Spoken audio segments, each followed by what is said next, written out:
So now with the tag, the pattern calls for gold twist and olive green silk. I'm not a big fan of using gold twist on my tags, purely because I don't have thin ones. The twist that I've got is quite thick.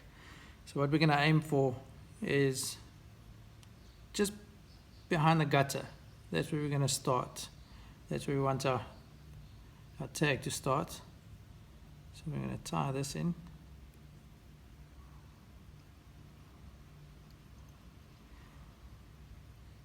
Nice even wraps right next to one another.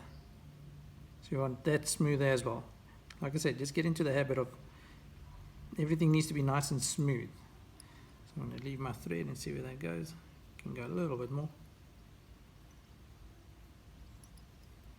I'm going to flatten the thread out. And I'm not using wax on this because I'm using silk after this, after the tag. Well, after the tip in the tag. Otherwise the wax is going to seep through the silk. Yeah, that looks about right.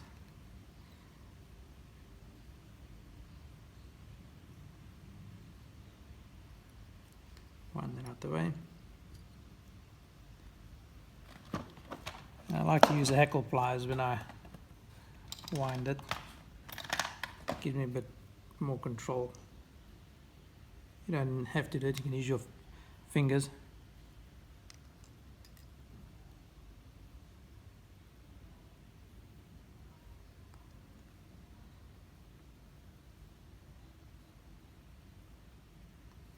And we're going to aim for about 5 wraps. So 3, 4, 5, and then come back.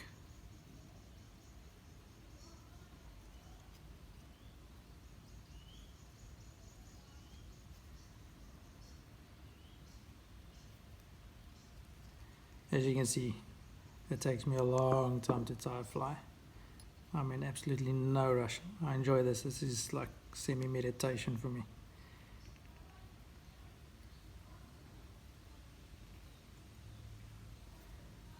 You just slip away as you tie this. Your mind just drifts.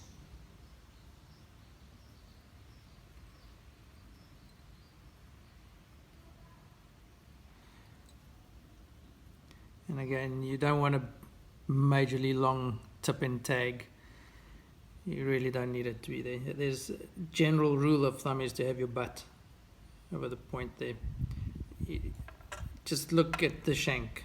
You know, picture where the tail is going to come out. It needs to come out straight from the shank, and that's where you're going to need it. So I think that should be good.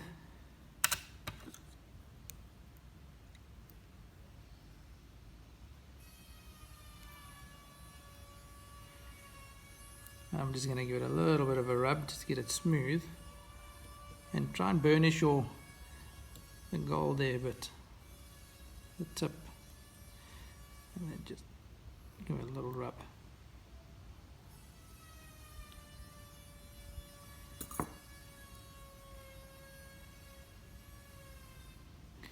Okay, what I generally like to do as well is when I wind in my tag, I don't just stop it blunt. I like to move up a little bit over the shank, because when I tie my tail, I tie it on top of that. Because again, everything with that step, you don't want it to kick it up. So if you tie it on top of the silk, you generally have a flat base to work from. Okay, nice and close, right next to one another. First I'm using this color as well. It's quite a pretty color.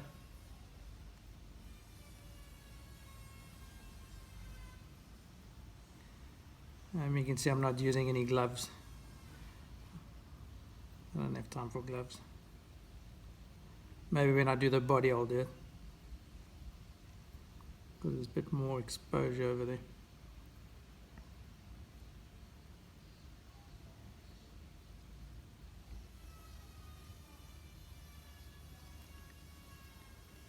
then tie down.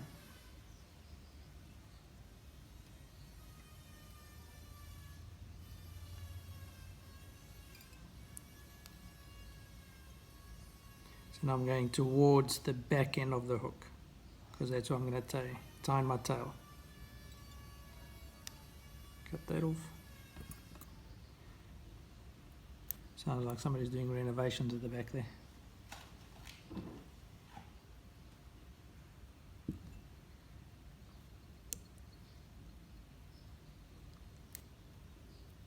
And then I'm just going to tidy this up.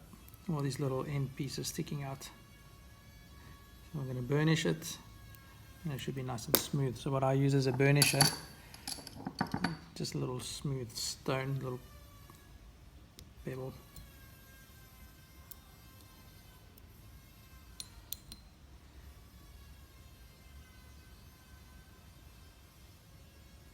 And hold the hook so you don't push too hard, because you need to work it quite hard to get it nice and flat.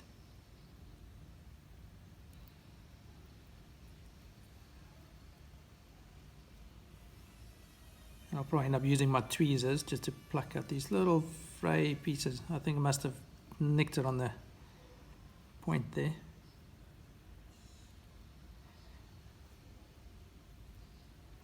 And that's your tip in your tag. Okay, so after a bit of cleaning up, a bit of burnishing, you can see it's nice and smooth. The transition is quite nice. And then yeah, so next will be the tail. And okay, now for the tail, I've selected this one. You get many different styles.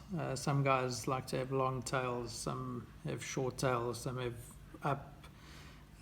For me, I like a bit of a balanced fly where the height of the fly is generally about the same as that distance from there to there. My tail, I like to have just a little bit lower than the roof. That's if I do a married wing fly. To get it to splay open like this, I just use pliers and then use your nails. I just rub it just a little bit. And just a bit of a nick over there. You can see. So that is where my tail is going to be. Now what I'm going to do is I'm going to wax my thread a little bit. Just a little bit.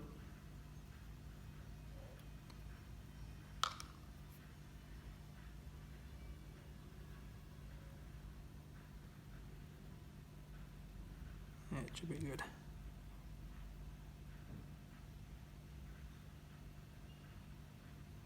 Soft loop. See how it's sitting, and then you can give it a bit of a pull.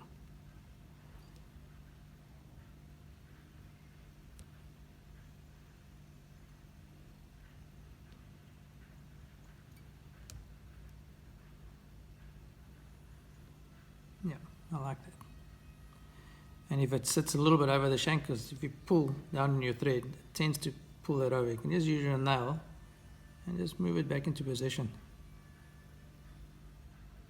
Look from the front. Yeah. Looking good. I like that one.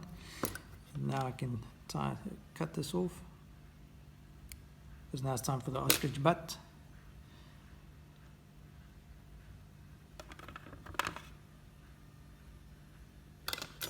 So you can see there's quite a nice ostrich over here. It's got thin, well, very short fibers, and then just cut that little section off, because that's quite a hard point.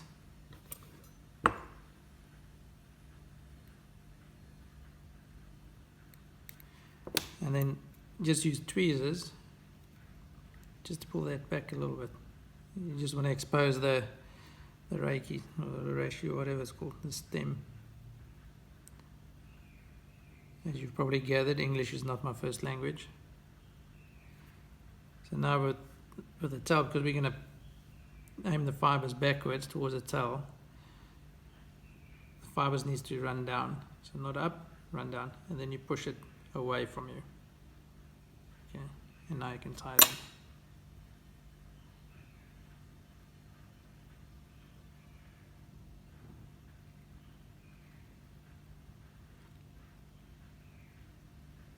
nice and tight.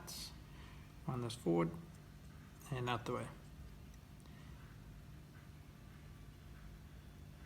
So now as you wind it, you can see the fibers are facing the back of the hook.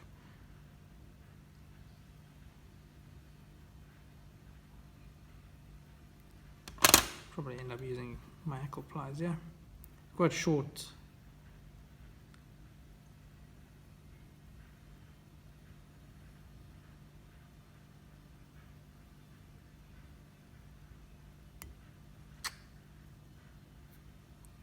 Thank goodness for the wax.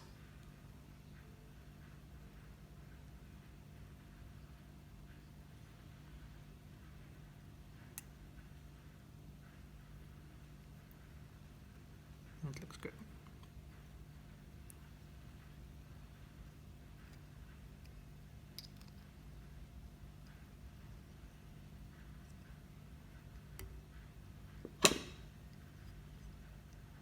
See, that wax is really holding on tight, eh?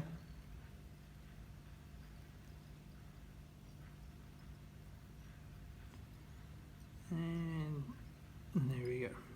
Cut that off.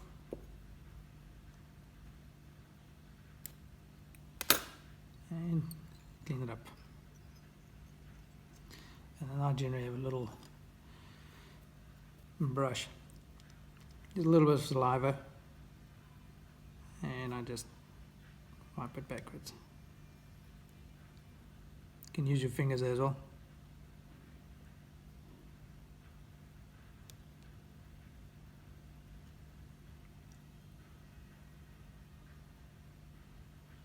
Don't worry, I do clean my brushes. And it's only me licking it. Right, that is it. So the next step is I'm going to build up the body. I'm going to use that. You can buy it from any haberdashery shop or sewing shop. And then I'm going to burnish it because we're working with silk. I want it nice and smooth, like I said. And yeah, there we go. Okay, so some of you will notice that the tail is actually a little bit shorter than when I ended the other video. What I realized afterwards when I turned off the camera is that it's just a little bit too long for my liking. And that's one thing that I was taught, that if you don't like what you see, just redo that step. Don't be scared. It's only a ostrich hackle that I had to redo. I moved the tail forward a little bit, so it was maybe just a millimeter that it extended too far backwards. Redid that and put the ostrich roll back, or put a new ostrich roll back on. And yeah, like I said, don't be scared. It's not wrong. Rather create good habits than bad habits. So if you don't like something, do it again.